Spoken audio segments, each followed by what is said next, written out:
TC Rádio, a rádio oficial de quem investe. Temos o Bruno Mazzoni já, então vamos primeiro com o Mazzoni, para ele calibrar no gráfico as expectativas de Dolfut e Indifut, e aí é com base nessa projeção que o Guilherme Cunha chega e faz o gol. Então, cruza aí direitinho, Bruno Mazzoni, bem-vindo e bom dia. Fala, Léo, muito bom dia para você, bom dia para todos que estão no estúdio contigo aí, bom dia também para quem nos acompanha no YouTube. Vamos lá. Vou começar com o dólar, que hoje ele abre com um gapzinho de baixa, mas sem grandes emoções aqui. Esse é o gráfico do dólar, 30 minutos, pessoal. Então, finalmente atinge a parte inferior, da nossa congestão. Até o arcabouço fiscal aí não vai ser vida fácil, tá? Pelo menos eu espero, posso ser desmentido rapidamente, que o dólar passe aqui dos 50,24. Porém, assopramos aqui os 50,87. E, de fato, eu tenho a expectativa que 50,87 seja topo desse contrato e do próximo. Tá? Então, realmente não quero ver o dólar acima dos 5,087, mas hoje ele chega já próximo dos nossos principais alvos aqui, pré-arcabouço fiscal, 50,24, 50,20,5. O VWAP está em 50,22 e eu tenho também o 50,21. Léo, para cima, essa faixinha vermelha aqui é uma resistência importante, mas acabo deixando somente lá os 50,59, tá certo? Passado do dólar, então, eu vou para o índice, tá? Esse pós-gap, pessoal, o gap recente aqui do dia 19, a gente está muito simétrico, né? Então, a parte verde aqui é o fluxo de compra que eu estou monitorando, é ele que está rumando para o jogo aqui 3 vezes já.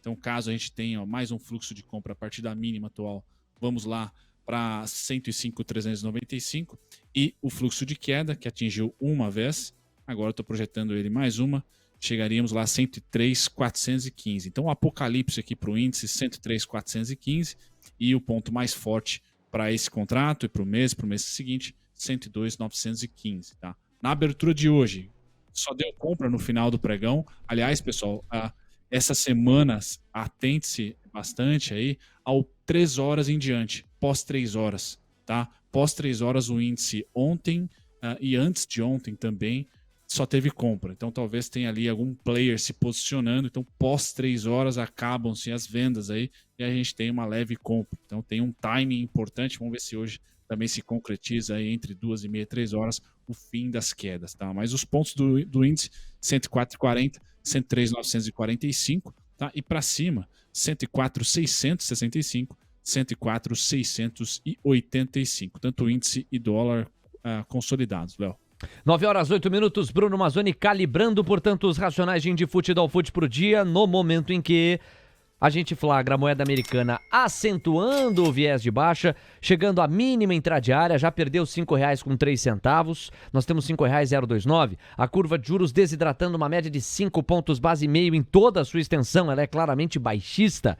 Será que o IGPM e o tom deflacionário, claro, que o 0,95% de baixa trouxe, é o que mais ajuda a explicar esse viés baixista muito nítido de ponta a ponta na curva de juros? E o Ibovespa futuro também na mínima intradiária. Tudo para baixo por hora, 0,11% de recuo para o Indifut. Olha os destaques de agenda aí, Guilherme Cunha. Espia aqui os eventos principais desse dia 27 de abril, que é um dia agitadíssimo e eu quero te ouvir sobre isso também. Olha aí, 9h30. Às 9 a gente já superou esse dado de serviços divulgado pelo IBGE, foto mensal e anual, e tudo superando o consenso, embora seja um dado mais retrovisor que diga respeito a fevereiro, nós estamos indo para maio. Atenção, ó, 9h30, variação do PIB trimestral lá nos Estados Unidos, a foto do primeiro tri. Espera-se uma desaceleração em relação ao quarto trimestre de 2022. Na China, os chineses saíram bem na foto, né? Se esperava 4%, veio 4,5%. Vamos ver o que é que vai rolar na terra do Tio Sam. No mesmo horário, o Gui, pedidos de seguro-desemprego, a foto é semanal. 10 da manhã, cobertura especial do Seu Expresso para o discurso de Roberto Campos Neto, que está de volta ao Senado. Sessão especial promovida por Rodrigo Pacheco, que contará também com a presença de Fernando Haddad, ministro da Fazenda, e Simone Tebet, ministra do Planejamento. Vamos se ligar. 10h30 por protocolo e padrão tem leilão do Tesouro. Às 14h o CAGED vai divulgar os números do mercado de trabalho no Brasil. Meia hora mais tarde, o resultado primário do governo central. Nos balanços pós-mercado, os destaques brasileiros ficam para Cielo, Ipera, Multiplan, Suzano e JSL. E nos destaques americanos, a gente acha Intel e Amazon. Guilherme Cunha, é um dia agitado, meu garoto. Traga suas expectativas. Para onde você acha que a coisa vai? Bem-vindo ao Expresso. Bom dia, Leozinho, e a todos os nossos ouvintes, e é com muito prazer que nós comentamos essa super quinta, né, trazendo aí bastante oscilação, o índice não para de romper mínimas, o dólar querendo buscar suas máximas, mas precisamos manter a cautela exatamente por essa agenda, viu, Leozinho? 9h30, a oscilação está contratada e principalmente no dólar, então muito provavelmente tenhamos um rompimento dessa máxima intradiária no câmbio, 9h30 trazendo uma oscilação de um formato mais especulativo, porém o Bruno já nos contempla as nossas devidas regiões e um dólar bastante amassado, Léo. Cabe lembrar também que na data de amanhã é o vencimento do contrato WDOK 23 para iniciarmos um contrato que é o WDOM 23. Então, de olho na Petax e também no ajuste diário às 16 horas, que pode trazer bastante insight aí para o operador, sempre de olho na ponta mais vendedora. Já o índice, Léo, eu mantive a compra da data de ontem, né? Eu estou ali mais próximo dos 104.600 pontos, porque como o Bruno trouxe, o apocalipse, ele está muito mais próximo do que os objetivos lá dos 105, 106. O que vai penalizar e trazer uma oscilação adicional para o nosso índice é a nossa querida Vale, que trouxe um balanço aí menor, abaixo do consenso, em linha com a prévia, que já era um pouco esperado esse cenário, mas as ADRs estão caindo 3% e vai tirar alguns pontos do Ibov, que também machuca o nosso índice futuro naturalmente. 9h12. Gui, Vale então, vamos pegar pelo ADR, o termômetro que o ADR vai nos comunicando é um termômetro ruim para quem está comprado. A Vale tende a abrir em queda, é a expectativa. Você tem a faixa dos R$62 como quase um suporte impossível. Você não estima que o papel toque nessa faixa, até porque se tocar, os seus cabelos, estes seus cabelos volumosos, terão que sair desta sua cuca. Você não estima que chegue lá, né? É uma abertura baixista para Vale. Para onde você tá achando que o papel pode ir? E se o Brunão quiser atualizar a projeção gráfica para Vale 3, ele fica à vontade também para complementar esse comentário do Gui. Pois não, Gui?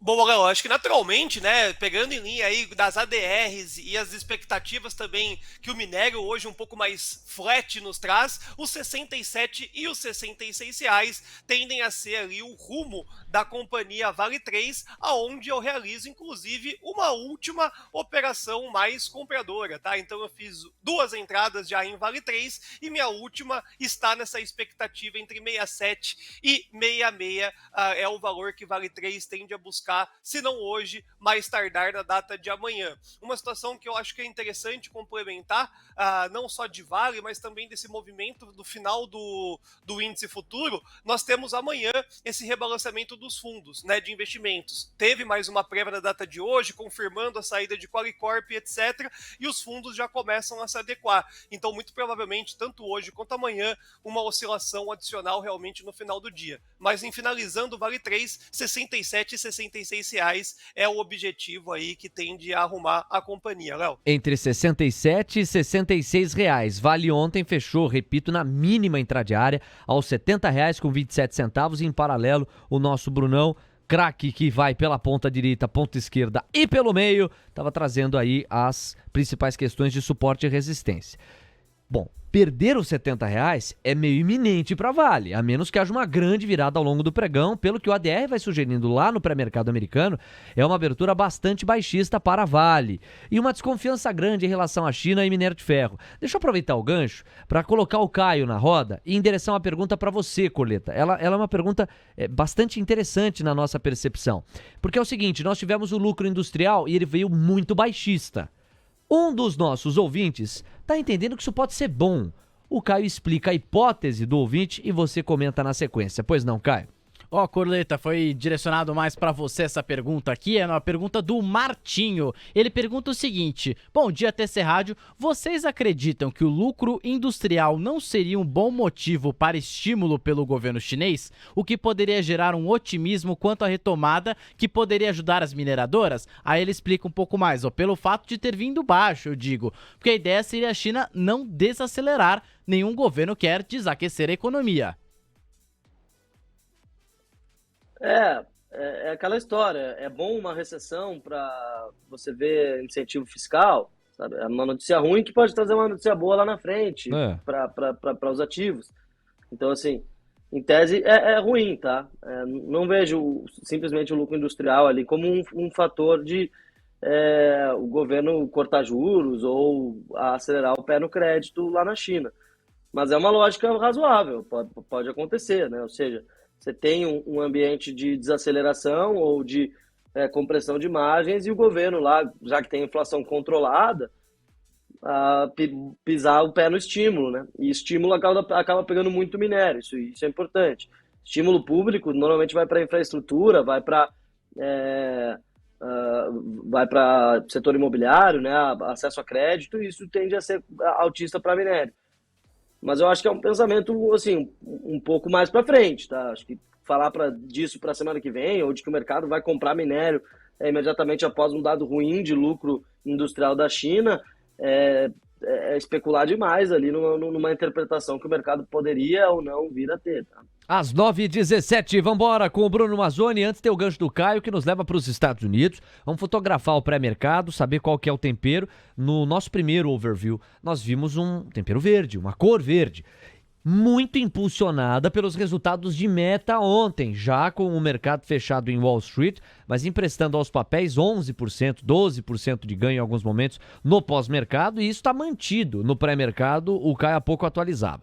Continuamos vendo cor verde? Viés comprador se sobrepondo ao vendedor, Caio? É isso aí, Léo. Cor verde, bastante verde ainda ali no pré-mercado americano. Dow Jones avançando 0,53%, 33.602 pontos. S&P 500 futuro avançando 0,66%, 4.102 pontos. E o Nasdaq futuro avançando 1,10%, 13.029 pontos, Léo. Perfeito. É o gancho. Para você, Bruno Mazzoni, calibrar as expectativas num dia absolutamente importante para os Estados Unidos, em que a gente tem fotografia do PIB, tem o seguro-desemprego, que é dado padrão das quintas-feiras, e tem resultados fundamentais. A Amazon, só para ficar no exemplo. Pois não, Brunão?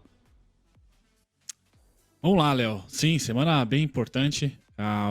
Os eventos corporativos estão ajudando o S&P. Talvez os dados macroeconômicos nem tanto. Sexta-feira o mais importante deles. Hoje também um bom aquecimento, mas PCE é o mais importante. Meta ajuda o S&P sem dúvida nenhuma, vindo um resultado forte, positivo. Microsoft também. Vamos ver se a Amazon chuta pro gol. O dólar, pessoal, quieto, tá? E deve continuar quieto. Não vejo que a próxima segurança, o próximo trade é um rally ou uma venda do dólar. É simplesmente a estabilização do DXY. Essa narrativa vai ser muito parelha entre recessão ou inflação, recessão ou crescimento, soft landing ou hard landing. Isso não vai acabar tão cedo, tá? Então o dólar tende a perder volatilidade. Ele cada vez menos aqui, eu pouco invado o gráfico diário porque ele não merece muito protagonismo nesse momento e continua assim hoje, tá?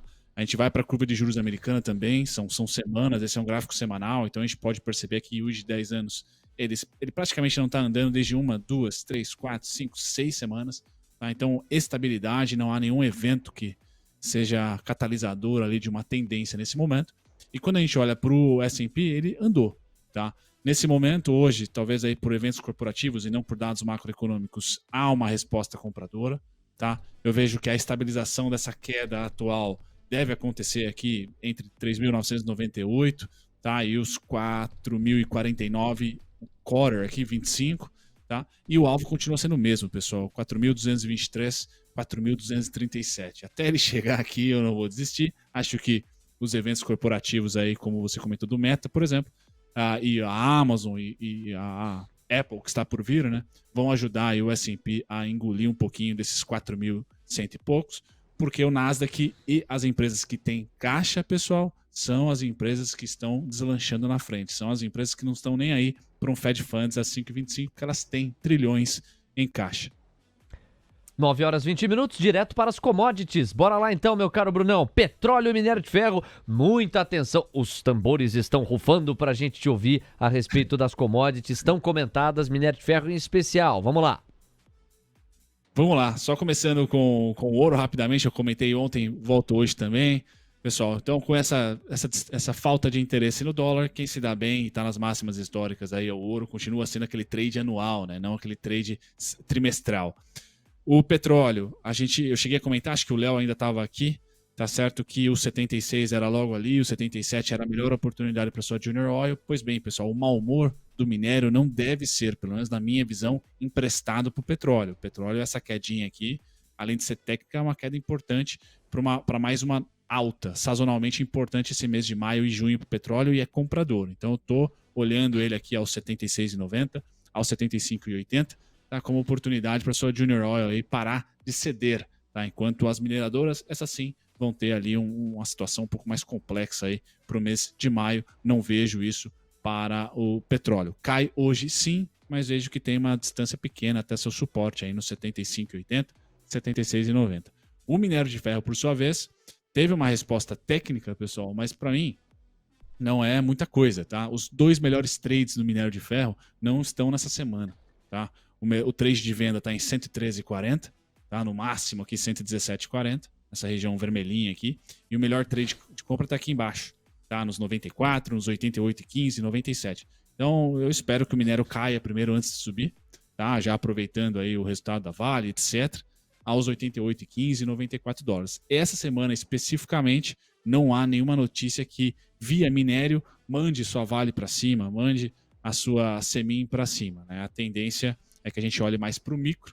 Eu estou de olho aqui também na ADR da Vale, tá? Se ela, na abertura, né, não romper os 13,25, notícia boa para você, acionista da Vale. Bruno Mazzoni, com a precisão cirúrgica para traçar os pontos de minério de ferro, de petróleo e de outros eixos também, sempre agregando muito valor à nossa cobertura. Você volta na faixa das 10, campeão. Um abraço, até lá. Valeu, Léo. Até daqui a pouco. TC Rádio, a rádio oficial de quem investe.